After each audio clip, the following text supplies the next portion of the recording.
fresh off of our Should Kyle Schwarber possibly be the National League MVP segment that we recorded earlier this week, the great Shohei Ohtani answered Nika by putting up a 4 innings pitched, 8 strikeout performance on the mound, and then also turning around and hitting a home run, a 2-run homer, and also walking in the same game. I guess bumping him back up to the front of the list when it comes to the NL MVP conversation. He said, hold my beer, Kyle. Kind of. Yeah. I think when you look at this in the 2025 lens of things, obviously what Ohtani's doing is spectacular. No one in the history of baseball has really attempted to do what he's doing, which is going out there and taking the ball every 5th day and also hitting in the lineup every single day. Shouldn't confuse that with playing the field. He does not play a position out there. And who knows what his future will hold. But for now, he is the great two-way phenom. And he's the first one of our generational era to do it. I mean, he's the first one since the Babe Ruth era to do it. And Babe Ruth didn't even really do it. He gets credited a lot for doing it, but he did those things at different times of his career. He didn't do them like Ohtani's doing at the same time. So having said all that, he is definitely the greatest player of our time. Yes. I don't think anybody should question that, including us, Padres fans over here. We can call him like we see him. Yeah, and absolutely. Ohtani's the GOAT right now. Sorry, Kyle. No offense. I think it's Ohtani's MVP to lose, especially if he keeps doing this. Yes. In the minds of the people that are choosing anyways, he doesn't stand a chance. Sorry, Kyle. The vote's been casted already. All right. Well, if you flip ahead, ignore the quote for now on the top of this slide. I'm sure you're going to read it just because I said that. But this was also the home run yesterday was the 1,000th hit of Shohei Ohtani's career. So a round of applause for this milestone, Shohei Ohtani. And, he missed a whole season, I think, with Tommy John. I don't think he hit that year. Last year? No, he did last year. But I mean, earlier in his career when he was with the Angels, I think he had Tommy John shortly after he came over here. Yeah. And I don't think he played a lot in the field when he had that Tommy John. I could be wrong. I don't remember, though. It's been a while. To be honest, not a lot of people were following this yet, other than the fact that you had to be a real, true baseball insider. But no one was like betting their farm on Ohtani's rookie cards like they are now back in 2017, 2018. Anyways, this was captured on the MLB Network X account. And one of the reasons why I wanted to bring attention to this is because Greg Amsinger, the host of MLB Tonight, he said one of the most asinine things I think we've ever seen. In fact, the tweet itself has the quote in it. And just in case you cannot read it, Nika, can you please cue up the first video of this segment for us, please, to react to? Something I'm saying this all year. We just watched a team win a game that they lost. The Los Angeles Dodgers won this game, but the Cardinals won it 5-3 by the score. This is everything that's wrong with modern journalism, modern media. There's no reason to say anything that's blatantly this false. This is all for like shock effect. I know. That's all that it is. It's awful. It's terrible. They lost 5-3. That should be the story. In a game where your MVP player does what he's supposed to do, hits a home run, pitches his 4 innings as he works his way back, and you still can't win the game. They still don't have enough bullpen depth to go out and win this game. The Cardinals come back on them. Shouldn't that be a bigger story? How did the Cardinals fans feel about a situation like this? Oh, we'll get to them in a second because somebody's going to actually bring that up. Oh, good. No offense. Look, I'm not saying we shouldn't talk about Ohtani and talk about the greatness of the individual performance of the game, but to say that they won a game that they literally lost and to double down on it. You said it twice in this quote that's on the MLB Network Twitter page, and it's still there, by the way. Still there. Hey, talk about a double negative. He needs 162 games to win. Remember, that was his initial analysis. Oh, don't even get me wrong. I have a note about that. We are gonna talk about that, but this is a false truth right here. False truth. This is when you take something and you say it so emphatically, like the Dodgers, even though the scoreboard says they lost today, trust me, they won. I saw it with my own 2 eyes. Now, Here's the reasoning. Let's hear the reasoning. To see Shohei Ohtani find that ace stuff again. We knew we were going to see more length in the start than we saw all year. He had gone 3 innings a couple times. We were expecting 4 innings. We didn't just see 4 innings. We saw a game 1 starter in terms of his stuff. Greg, I don't know anybody in the league that has this. Nobody in the league has this kind of power arm and this kind of stuff to go with it. All right.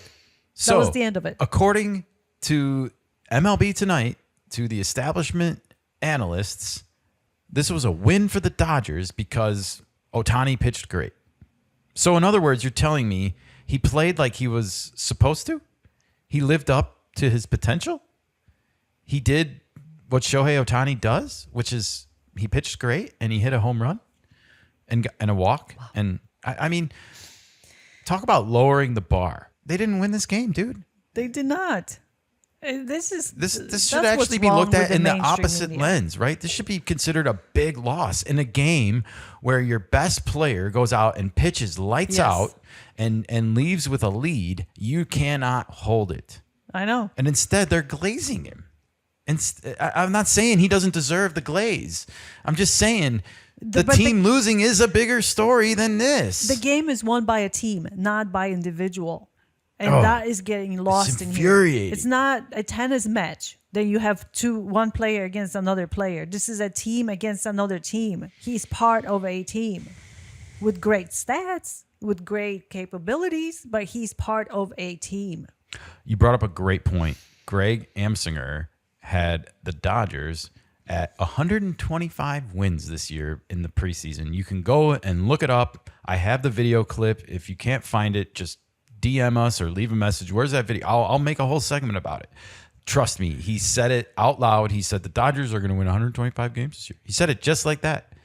And now they're not. They're not even going to win 100, by the way. Yeah. And yet he's trying to give them hypothetical, theoretical wins, not legitimate games that they literally lost. You know, this reminds me of everybody gets a trophy situation. It's kind of similar to that, I guess, but it's more to say like, well, we didn't win the battle on the field today, but you know, these things happened, and so we're the real winners because Ohtani pitched good. So if let's say the Dodgers don't win the World Championship, does that mean they still won? Oh, they will have beaten themselves. No one will have beaten them. Oh, I see. Okay. That's I'm sure where we're going with all of this once that happens. You know, I got to be honest. The Dodgers might not even win the NL West right now, but to be decided. It's not as far apart as it once was. There's what, 50 games left? 50-some games left? Little less than 50. Little less, 40-some, 48, 49? It's going to be a little sprint here down the end, especially because the Padres and Dodgers have to play each other six times down the stretch. Oh, boy. All right, well, we have some more notes to get through here because in light of this false truth that Greg is selling, I do think underneath it all, it's coming from a good place. Let's hear where it's coming from. And of course, Ohtani's 1,000th career hit is a homer. So will his 3,000 feet. I know people are getting tired. All right. I wanted to point this out really quick because Harold said he's going to hit 3,000 hits and his 3,000th hit will be a home run as well. I don't know if Ohtani's going to get to 3,000 hits. I don't think that that's a guarantee at all. You know, I think he has 1,000 hits now. He's, what, 30, 31? And it took him that long to get 1,000 hits. Yeah, it's not like he got 1,000 hits in 4 years. You know, No. It's been 6 or 7 years here. I know there's been some injuries, but it's been 6 or 7 years. Right. Another 6 or 7 years is 12 to 14 years from now to get to 3,000 hits. You need a lot of at-bats to do it. I don't know if he makes it that far. You know, I mean, if he quits pitching and just DHs and he can do it at a high level, he may continue playing. I don't know how. I don't know what Ohtani's like legacy in his mind. I don't know what he wants it to be. Mm-hmm. Does he want to be the all-time home run leader? Does he want to pass Barry Bonds? You know, he can play as long as he needs to do that. I don't know if he wants to. It depends. But let's just see where he gets at the end of this Dodgers contract and what he looks like at the end of it before we start saying he's going to get to 3,000 hits, because I don't think he does it in the next 8.5 seasons that are left on this contract. Yeah. I don't see it. Continue. Go ahead and continue. Yeah. Of us making a big deal about this, but I just showed you the different shapes and sizes. Imagine you, Darvish. It's you, Darvish, with those different looks and shapes, all different sizes, and then he also is throwing 100 to 101. Every fastball was 97 to 101, and flirting with his second straight 50 homer season. Like, Yeah, folks, pause that for a second. So Jake Peavy, who is a huge Padres fan, by the way, he played for them obviously in his career, but he's also been brought back as like a team ambassador. You know, for him to go on MLB Network, and I don't want to use the word glaze, but he's obviously complimenting Ohtani here, and he's absolutely correct. You know, like Ohtani was dominant on the mound. He is throwing a 76 mile an hour curveball. He's throwing an 81 to 84 mile an hour slider. You know, he's throwing that 100 mile an hour fastball with it. If you can mix speeds like that and then also hit your locations, then you're going to be pretty successful in the major leagues. I don't care if you're a hitter or not. So, yeah, Ohtani's pitching really well. Go ahead. Folks, if you have Ohtani fatigue, you need to rev up your fandom, because what we're witnessing is the most talented human that's ever played the game. you can see his arm starting to come back now. These 4 innings today, you start to see, oh gosh, this guy is a #1 starter. So that's kind of scary to think about from Jake Peavy. If you're a Padres fan, if you have Ohtani coming back as a legit #1 starter as we get closer and closer to the playoffs, I think that's kind of like worst nightmare scenario for you. If you're in a 5-game series with the Dodgers, you're probably going to have to face Ohtani twice, or at least once, and then maybe once out of the bullpen in a game 5, right? So take that for what it's worth. Yamamoto twice, Ohtani once. That's 3 of the 5 games right there. And then potentially Ohtani at the back of a game 5. Ouch. That could be rough if you're playing the Dodgers in a 5-game series. If you're playing them in a 7-game series, you see Ohtani twice and possibly in a game 7, probably. Same thing in the World Series if the Dodgers make it that far. So I definitely understand what he's saying. I also want to understand what Greg is saying here. You know, no, they shouldn't stop necessarily talking about Shohei Ohtani so much. As much as it bothers other markets, you know, I try to check my own biases here, because I grew up in Chicago during the Michael Jordan era. And what might have seemed natural to me as just a Bulls fan and a Michael Jordan fan might have nauseated millions of other fan bases, and I would never have really cared or known about it. So I want to be careful, you know, like MLB Network is not obligated to cover all 30 teams equally. Sure. They're obligated to cover the biggest stories in the game. And whether you like him or not, Shohei Ohtani is the biggest player in the game of baseball. But let's get on with what Harold has to say about this. Notice Harold's been a little quiet over there, Nika. Oh, really? Let's hear what Harold has to say about it. Seriously, talking about Ohtani after the Cardinals just took 2 or 3 against the people not Dodgers? happy with me. Right. I don't care. They took 2 series by him. All right, pause it. So they're kind of addressing what I just said a little bit. I get the Cardinals won the series, by the way. They won 2 out of 3 games against the Dodgers in LA. And the Dodgers have not been playing great baseball lately, in case you haven't noticed. Max Muncy came back recently. He hit a couple of home runs the night before when they did beat the Cardinals. But still, it's not enough. 2 out of 3 to the Redbirds, a team that is not even 500 right now. They are a little bit below 500, I believe. Am I wrong about that? Maybe. They're either 500 or 1 game up. Yeah, either way, they're not even in the wild card. They're like 4 games or more out. They are out. So, yeah, you shouldn't be losing a series at home to this team at this point in the season. I know Ohtani's great, and he did play great yesterday, but did the Dodgers do enough, Nika, at the trading deadline this year, do you think? I don't think that they did.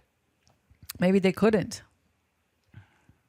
Well, whether they could or could not, I was just surprised that they were not able to like woo Stephen Kwan over from the Guardians. You know, that the Dodgers have a good farm system. But where you put the players that you already have crowded outfield, infield, what do you do with the existing players and the contracts? I mean, they've DFA'd him in the past. They DFA'd Jason Hayward last year, no questions asked. He went and played for the Astros in the playoffs and then started this year with the Padres before the Padres cut him loose. We've seen them be cruel and like cutthroat is my point in the past. There's no loyalty when it comes to winning the World Series. Absolutely. You want to have the best 26-person roster on the team. So Harold's about to make an actual point I agree with. So let's continue. Guys, we're seeing something we'll never, ever see again. I'm sorry. There'll be other guys that come along, but they're not going to do this. This is the greatest player dominating at a time. We're watching Michael Jordan in the Jordan era. I mean, it's just, there's so many great players in baseball. There were so many great basketball players when Michael Jordan played. But there was one guy you talked about, win, lose, or draw. When Ohtani performs like this, it's next level. Yeah. So yeah, Harold making the argument and basically confirming my biases earlier that, this is akin to Michael Jordan. And I have made that comparison with Ohtani for a while. I've called him the Michael Jordan of our league. And, it kind of makes me sad too as a Padres fan, because I think not so long ago, 5 years ago, 2021, Fernando Tatis Jr. was like kind of looked at as the heir apparent to Michael Jordan in the game of baseball. I even have a Topps card of Fernando doing like the Air Jordan pose in mid-air, and the comparisons were there. They thought he would be that special, and unfortunately, I don't think Fernando is Michael Jordan right now. I don't think anyone would make that argument. Does he have the potential to be? I would make the argument he does, but there's only one thing that matters, and it's not potential, it's actuality. Yes. And in actuality right now, there is only one player in baseball that is comparable to Michael Jordan, and that is in Dodger blue, Shohei Ohtani, number 17. Number 17 will be synonymous with number 23. Yeah. It just should be. So, whether you like that or not, as a Padres fan, I don't love it because I want to win a ring in San Diego. Absolutely. But we've been following Ohtani since he was an Angel. We've been following his career. So we know the potential and what kind of player he is. So absolutely. It has nothing to do with the Dodgers. Well, just remember this, Nika. The Dodgers won yesterday. Even though they lost, they won because Ohtani showed up and pitched great and hit a home run and did Ohtani things out there. So in case you kid gets an F on the test, you can still come home saying, I aced it in my head. Yeah. The teacher just didn't understand it. The teacher didn't understand my answers. Exactly. Yeah. So I like this new trend. Everyone is going to get straight A's. Boy, college admissions are really going to get tough. Oh, no kidding. All It's really going to be tough to separate. All Great. right. Well, Ohtani had a great day for sure, and we'll probably see him with another MVP trophy if he continues to do days like this.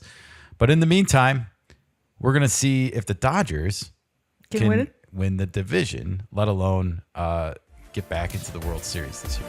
All right.